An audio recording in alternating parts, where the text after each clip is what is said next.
Welcome back dito sa channel natin. Muli tayong nagbabalik dito sa Mall of Asia.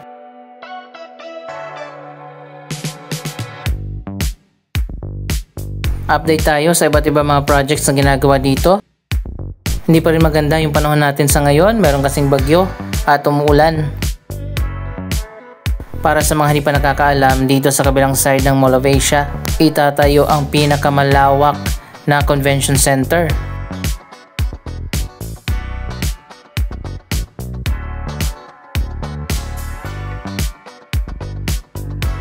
Sa ngayon ay nagsimula na nga ang construction sa SMX site, ang pinakabagong convention center dito sa Mall of Asia Complex.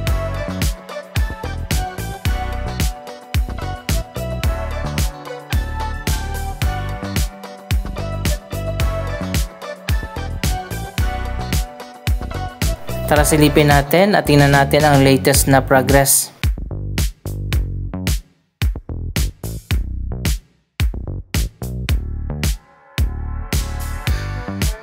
Mula dito sa may footbridge ay makikita naman natin ang mga pre-construction activities na ginagawa dito sa mismong site. Dito nakatayo noon ang mga SM offices na dinemolish na nga at papalitan ito ng bagong convention center.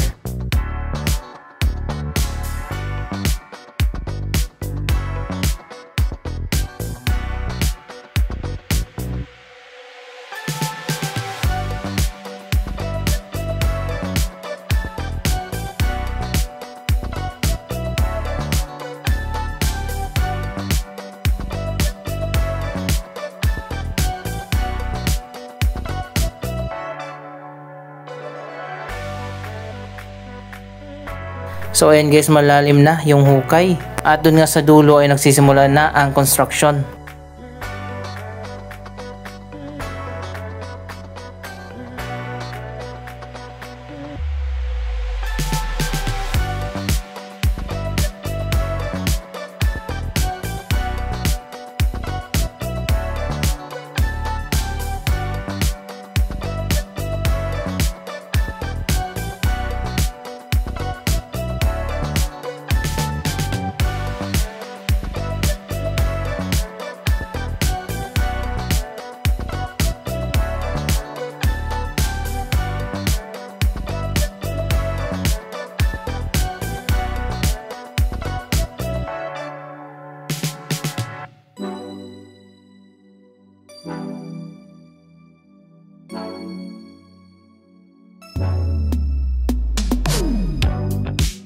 Sobrang lawak at napakahaba ng bagong convention center na itatayo dito ng SM.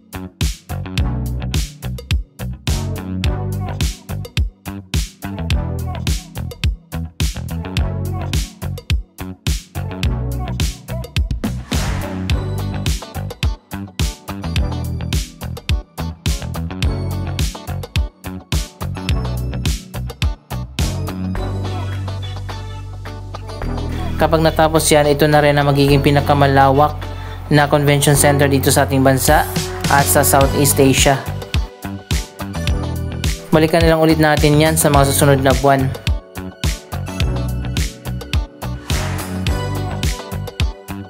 Dalawang linggo na nga na masama ang panahon natin at panay ang ulan.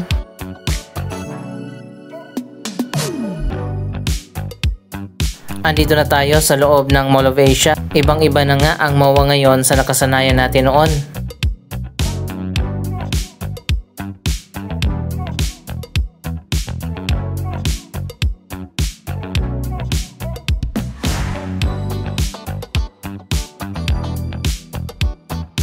By the way, lahat ng SM ay nilagay na kulay red sa mga glass barrier sa loob ng mall. Andito naman sa atrium makikita ang isa sa mga atraksyon, ang MOA 360 LED.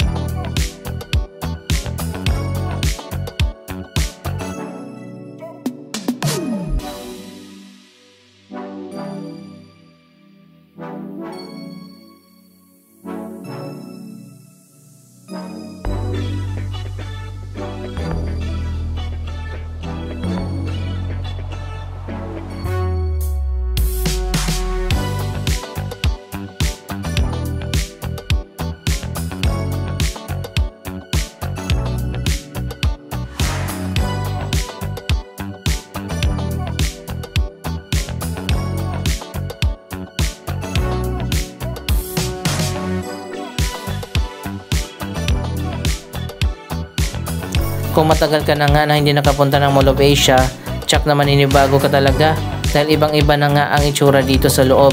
Lalong-lalo na dito sa food court na ngayon ay food hall na. Napalitan na yung mga restaurant dito at mga food outlets.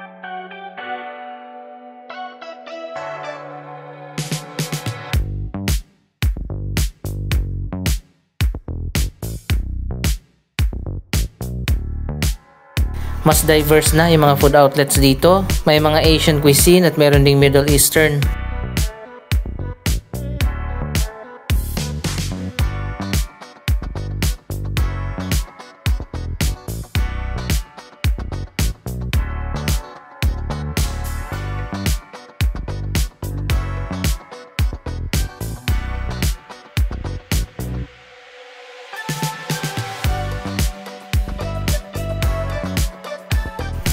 Sa tingin ko ganito rin yung mangyayari sa food court doon sa SM Mega Mall.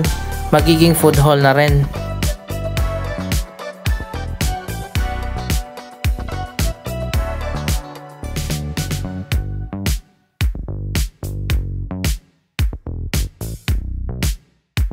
Nailipat na nga dito sa second floor ang skating rink na dati ay nasa ground floor.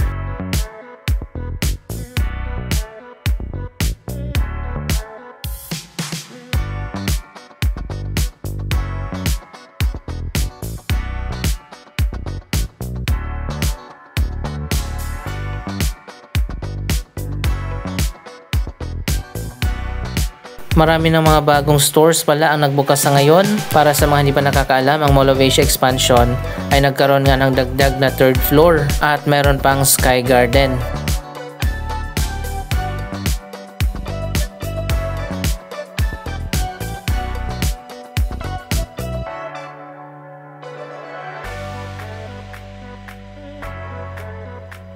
Dito rin una natin nakita ang game park. Ito ang arcade ng SM. May bowling at billiards, archery at marami pang iba.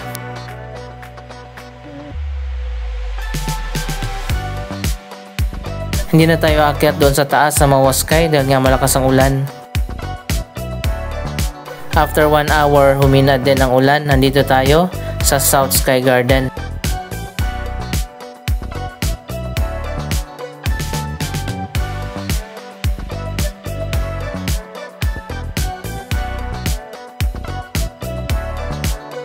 May playground dito at Sky Plaza.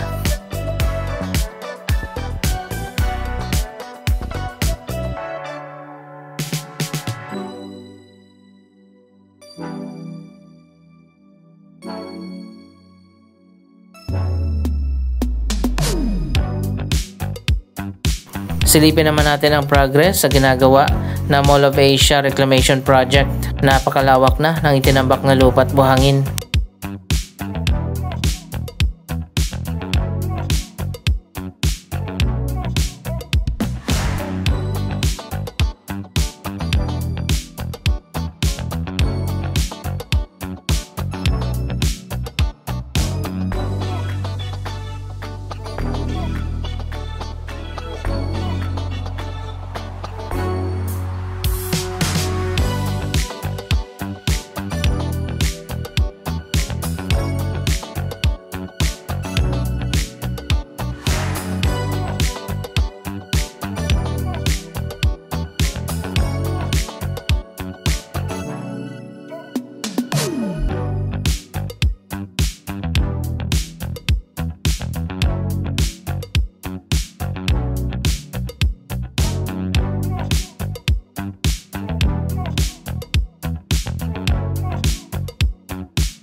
Kahit maulan, may mga tao pa rin na namamasyal dito sa Sky Garden.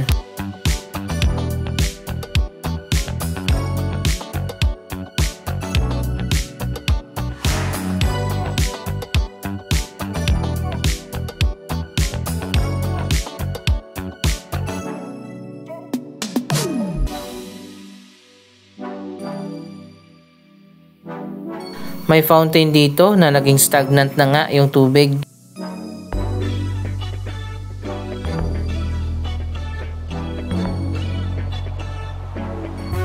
Kailangan na ng maintenance ng tubig dito, kulay green na.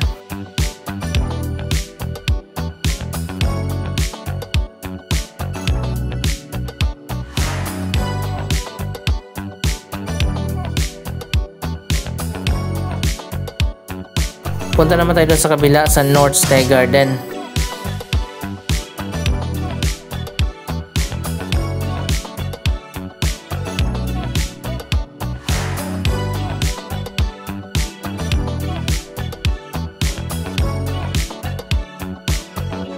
May mga bago na naman na magbubukas ng mga cafe. Hindi pa rin pala tapos ang paglalagay ng logo dito sa likod ng Mall of Asia.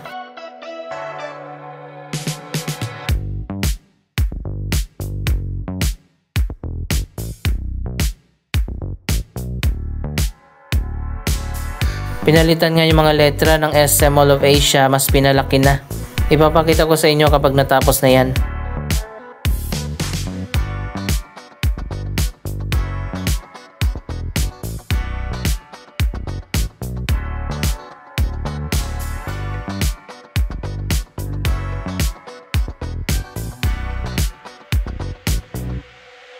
Meron pa ditong mist na may mga pailaw.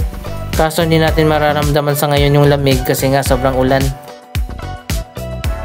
350 hectares pala ang magiging buong lawak ng SM Prime Reclamation.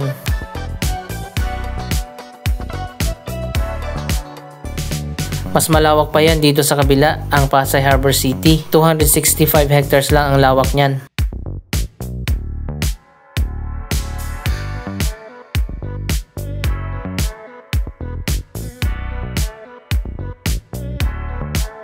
Ganon din dito sa North Sky Garden, may access din papunta dyan sa taas sa mas malawak na Sky Park.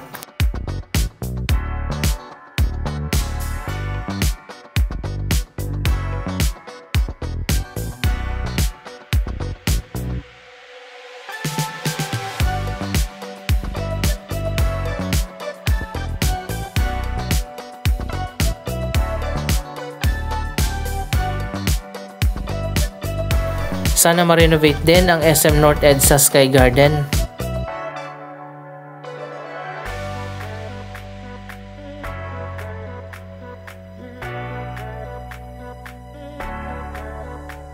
By the way, ang SM Mega Mall ay magkakaroon din ng malawak na Sky Park. Yan ang abangan natin sa ongoing na SM Mega Mall Redevelopment Project.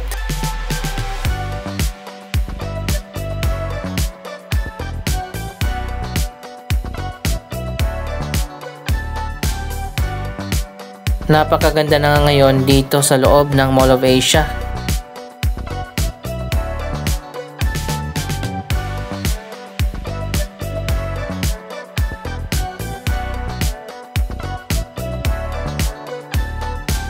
Marami na mga bagong atraksyon, mga stores, mga restaurant ang nagbukas na.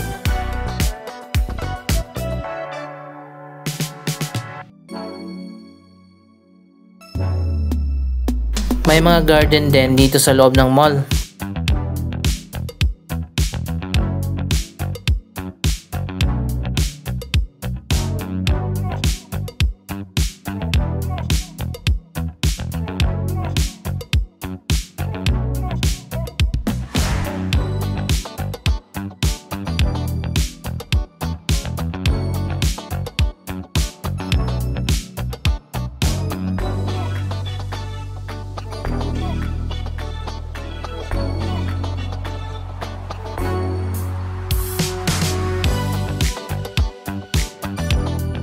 Bukas na pala itong sinaradong bahagi ng sinema. Anyway, anong masasabi nyo sa transformation ng SM Mall of Asia? Mag-comment lamang dyan sa baba ng inyong mga reaksyon. Maraming salamat sa inyong panonood. Huwag kalimutan na i-like, i-share ang video ito at mag-subscribe. Thank you for watching!